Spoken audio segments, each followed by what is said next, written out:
அலைவரிசையை நீங்கள் பிடிக்கணும்னா உங்கள் கையில் இருக்கு. ஃபஸ்ட்டு நீங்கள் பிடிங்க, அதுக்கப்புறம் குரு வருவார்.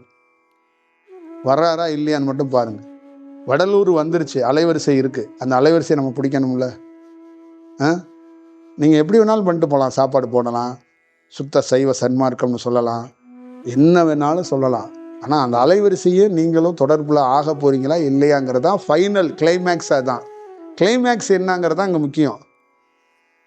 புரியுதுங்களா? நீங்கள் கிளைமேக்ஸ் ஆகணும்னா நீங்கள் இங்கே ஓப்பனிங்கில் என்ன ஆகணும்னா அந்த இடத்தோட போய் நீங்கள் சரணாகதி அடைஞ்சிடணும். அப்போ தான் அந்த இடத்துக்குள்ளே நீங்கள் வாழ்கிறதுக்கு அது ஏற்பாடு பண்ணி கொடுக்கும்.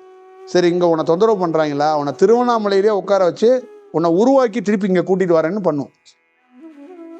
புரியுதுங்களா? அப்போ உங்களுக்கு ஹெல்ப் பண்ணதா இல்லையான்னு மட்டும் பாருங்கள். நம்ம உருவாகி இருக்கோம்னா ஒரு ஆயிரக்கணக்கான அதிசயங்களை கண்டிருக்கோம்.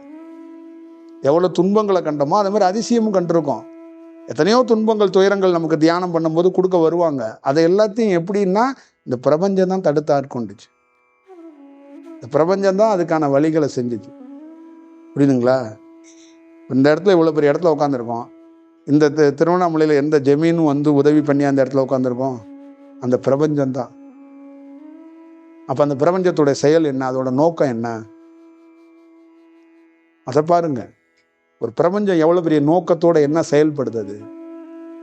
அது பணங்காசு, இந்த காசை எடுத்துகிட்டு போய் எதாவது பண்ணலாமே அப்படின்னு அதுக்கு அது இல்லையே. அது எதுக்கு பணம், எதுக்கு காசுங்கிறது தான் பிரபஞ்சத்துடைய கான்செப்டாக இருக்கு.